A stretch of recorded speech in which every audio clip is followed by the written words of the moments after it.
সুপ্রিয় শিক্ষার্থীবৃন্দ, সবাই কেমন আছো? নিশ্চয়ই ভালো আছো। আমি আজকে জ্ঞানপুর আদর্শ হাই স্কুল অনলাইন ক্লাসে তোমাদের সামনে উপস্থিত হয়েছি। আমি বাংলা ক্লাস নিয়ে এসেছি সপ্তম শ্রেণীর বাংলা। আজকে আমরা পড়াবো কুলিমজুর কবিতাটি। সবাই নিশ্চয়ই পড়েছো, আবার আমার সাথে একটু পড়বে।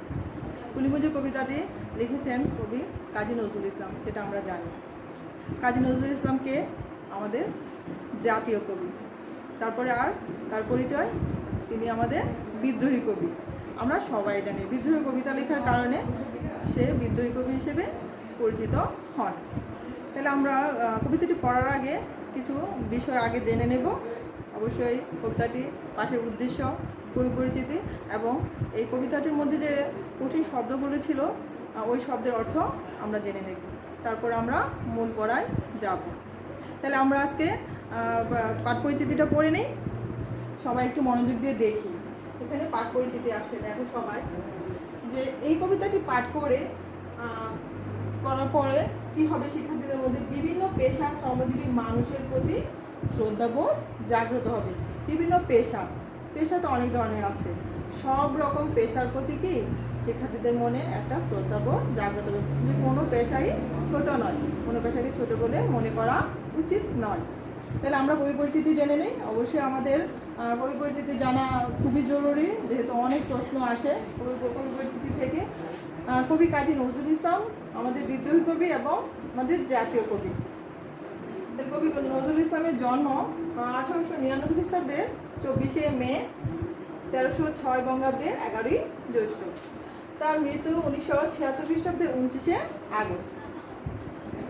1919 সালে তিনি সাহিত্য চর্চায় আত্মনিয়োগ করেন, কিন্তু মাত্র 43 বছর বয়সে তার সাহিত্য সাধনায় ছেদ ঘটে। তার কারণ হচ্ছে তিনি একটা কঠিন রোগে আক্রান্ত হন। তাহলে সাপ্তাহিক বিজলি পত্রিকায় তার বিদ্রোহী কবিতাটি রচিত হয়। বিদ্রোহী কবিতা আমরা জানি যে কবি নজরুল ইসলাম বিদ্রোহী কবিতাটি লিখেছেন। সেই কবিতাটি কোথায় রচনা হয়? সাপ্তাহিক একটা বিজলি পত্রিকা ছিল, ওই পত্রিকায় রচিত হয়। 1972 সালে কবিকে সপরিবারে ঢাকায় আনা হয়। তার সাহিত্যকর্মের মধ্যে কাব্যগ্রন্থ, উপন্যাস, গল্পগ্রন্থ, প্রবন্ধগ্রন্থ এবং নাটক রয়েছে। তো কাব্যগ্রন্থের মধ্যে আছে কি? অগ্নিবীণা, বিষের বাসী, সাম্যবাদী, সর্বহারা, সিন্ধু হিল্লোল, চক্রবাক ইত্যাদি। তারপর আছে তার উপন্যাসের মধ্যে রয়েছে মৃত্যু খোদা, কুহেলিকা ইত্যাদি। গল্পগ্রন্থের মধ্যে রয়েছে ব্যথার দান, রিক্তির বেদন, শিউলিমালা ইত্যাদি। তার প্রবন্ধগ্রন্থ যুগবাণী, রুদ্রমঙ্গল ইত্যাদি। তার নাটকের মধ্যে রয়েছে ঝিলিমিলি, আলেয়া, মধুমালা ইত্যাদি। তাহলে আমরা কবি পরিচিতি জেনে নিলাম। তাছাড়াও আমাদের যে চল যে রণসঙ্গীতটা আছে, ওই রণসঙ্গীতটাও কিন্তু কবি কাজী নজরুল ইসলামের রচনা করা। আমরা শব্দার্থগুলি একটু জেনে নেই। সব শব্দার্থ লেখা সম্ভব হয়নি। সবাই দেখি, এখানে আছে কি পাই মানে হচ্ছে মুদ্রার একক বিশেষ। তারপর আছে কি ক্রোর মানে কোটি। থুলি হচ্ছে চোখের উপর ঢাকনি, মানে গরুকে যখন গানিতে টানা হয় তখন গরুর চোখের মধ্যে এক ধরনের ঢাকনা লাগানো হতো, সেটাকে বলা হতো থুলি। অট্টালিকা হচ্ছে প্রাসাদ বা দালান। শাবল লোহার তৈরি মাটি খোঁড়ার হাতিয়ার। গাইতি পাথর, ইট প্রভৃতি দ্বারা নির্মিত কঠিন স্থান খোঁড়ার জন্য লাঙলের আকারে দুমুখো কোড়াল। সবাই আমরা এটা দেখে থাকি। বক্ষে মানে হচ্ছে বুকে। নব উত্থান কোনো ভালো কাজের জন্য নতুন করে উদ্যোগী হওয়া। বাষ্প মানে হচ্ছে গাড়ি। বাষ্প মানে হচ্ছে বাষ্প দ্বারা চালিত গাড়ি। আর এই কবিতায় বাষ্প শকট বলতে রেলগাড়িকে বোঝানো হচ্ছে। দধিচি হচ্ছে ভারতীয় পুরাণে উল্লিখিত একজন ত্যাগী মুনি, যার ত্যাগের কথা ইতিহাসে লেখা রয়েছে। তাইলে আমরা শব্দার্থগুলো জেনে নিলাম। এছাড়াও কিছু টিকা রয়েছে, যে দিনে দিনে বহু বাড়িয়াছে দেনা। এটা মানে হচ্ছে অতীতকাল থেকে মানব সভ্যতা শ্রমজীবী মানুষের অবদানে অগ্রসর হয়েছে, কিন্তু প্রতিদানে তারা পেয়েছেন অল্পই। তাইলে আমরা মূল পড়ায় যাই। কুলিমজুর কবিতাটি সবাই একটু বইটা খুললে ভালো হয়। দেখি, কুলিমজুর কবিতাটি লিখেছেন, তখন আমরা জেনেছি কবি কাজী নজরুল ইসলাম। আমরা পড়ি। দেখিনু সেদিন রেলে কুলি বলে এক বাবু সাপ্তারে ঠেলে দিলে নিচে ফেলে, চোখ ফেটে এলো জল। এমনি করি কি জগৎ জুড়িয়া মার খাবে দুর্বল।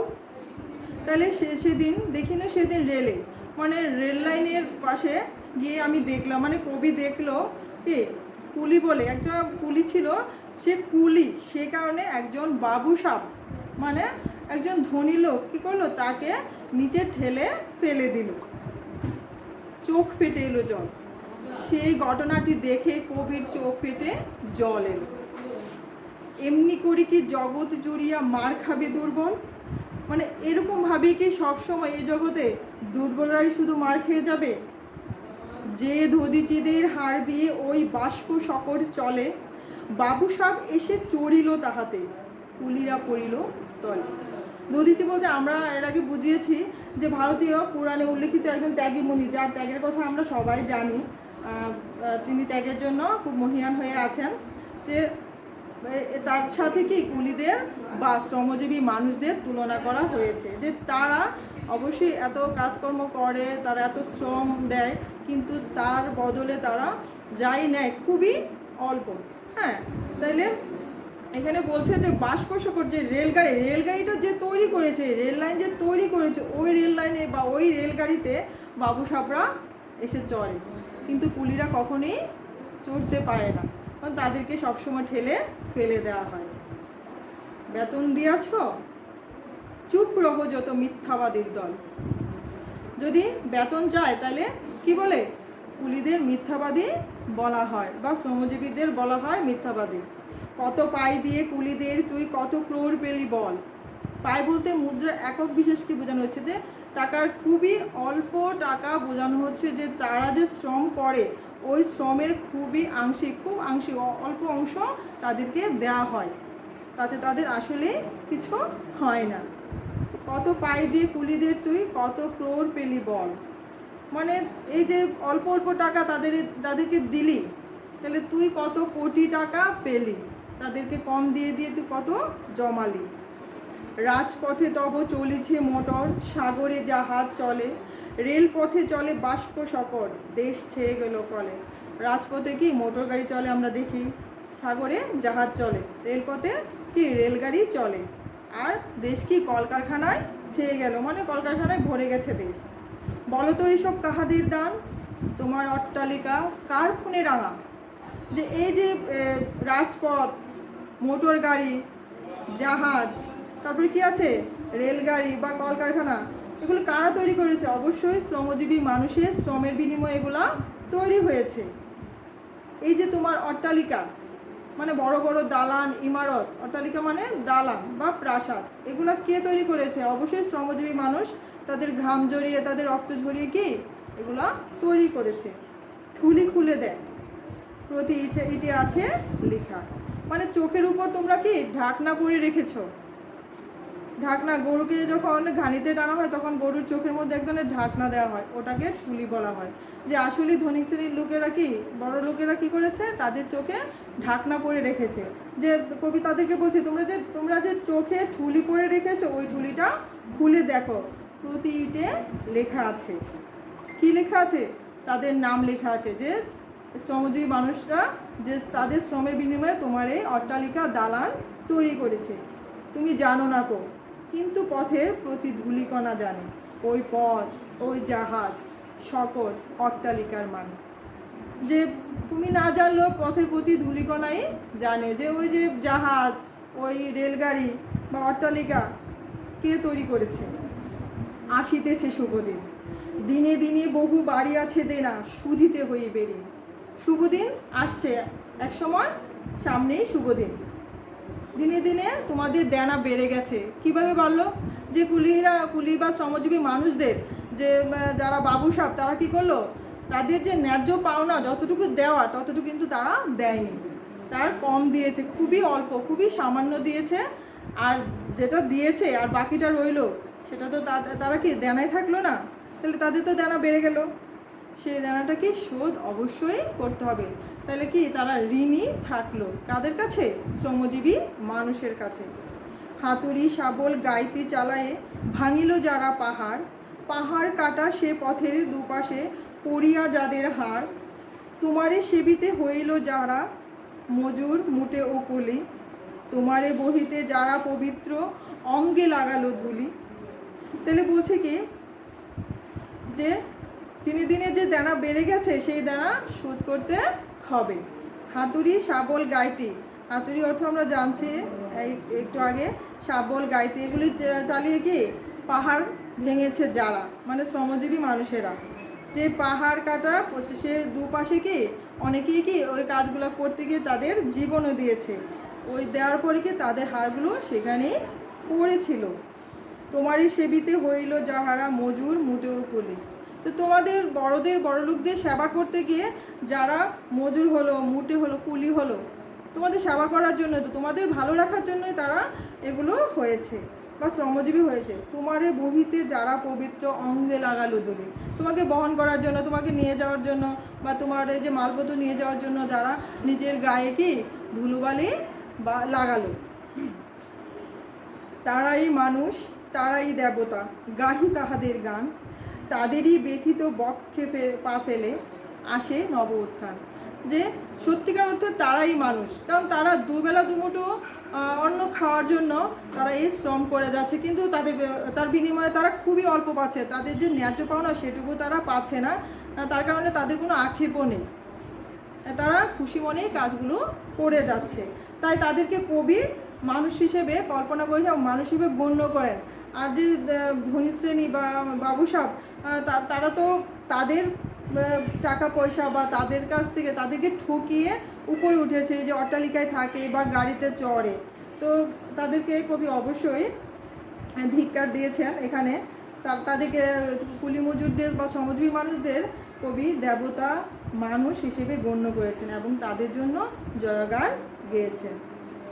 তাহলে কবি এখানে বলেছেন তাদের ব্যথিত পক্ষে, তাদের ব্যথিত পক্ষ মানে তারা তো তাদের শ্রমের বিনিময়ে পর্যাপ্ত মানে বিনিময়ে যে পাওনা ছিল সেই পাওনাটা কিন্তু তারা পায় না, সেখানে বলছে তাদের যে শ্রম দ্বারাই কি নতুন উত্থান হবে, তাদের বুকে পা ফেলেই কি নতুন নতুন কিছু সৃষ্টি হবে। তো শ্রমজীবী মানুষদের আমরা অবশ্যই ছোট করে দেখব না, এখানে কবি শ্রমজীবী মানুষদের পক্ষে হয়ে কথা বলেছেন। আর আমরা জানি বিভিন্ন পেশার শ্রমজীবী মানুষের আমরা সবাই কি একটু ছোট মনে করি, তো আসলে কি কোনো পেশাই ছোট নয়, সবাইকে মানে শ্রমজীবী মানুষদের প্রতি শ্রদ্ধাশীল হতে হবে।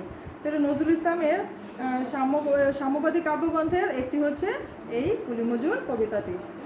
তাহলে তিনি এই কবিতায় মানব সভ্যতার যথার্থ রূপকার শ্রমজীবী মানুষের অধিকারের পক্ষে কলম ধরেছেন। তাহলে কি বলছে যে মানব সভ্যতার সভ্যতার জন্য যে জরুরি যে জিনিসটা যথার্থ রূপকার, মানে এই মানব সভ্যতা যারা তৈরি করেছে যে শ্রমজীবী মানুষ তাদের অধিকারের পক্ষেই তিনি কলম ধরেছেন এবং এটা লিখেছেন। তাহলে যুগ যুগ ধরে কুলিমজুরের মতো লক্ষ কোটি শ্রমজীবী মানুষের হাতে গড়ে উঠেছে মানব সভ্যতা, গড়ে উঠেছে দালান কোঠা, কলকারখানা। এদের শোষণ করেই ধনী শ্রেণী হয়েছে বিত্ত সম্পদের মালিক, কিন্তু যুগ যুগ ধরে সমাজে এই কুলিমজুরাই সবচেয়ে বঞ্চিত ও উপেক্ষিত। এক শ্রেণীর হৃদয়হীন স্বার্থান্ত মানুষ এদের শ্রমের বিনিময়ে পাওয়া বিত্ত সম্পদের সবটুকুই ভোগ করেছে, অথচ এদের তারা মানুষ হিসেবে গণ্যই করে না, যাদের তারা উপরে উঠেছে তাদেরকে মানুষ হিসেবে গণ্য করে না।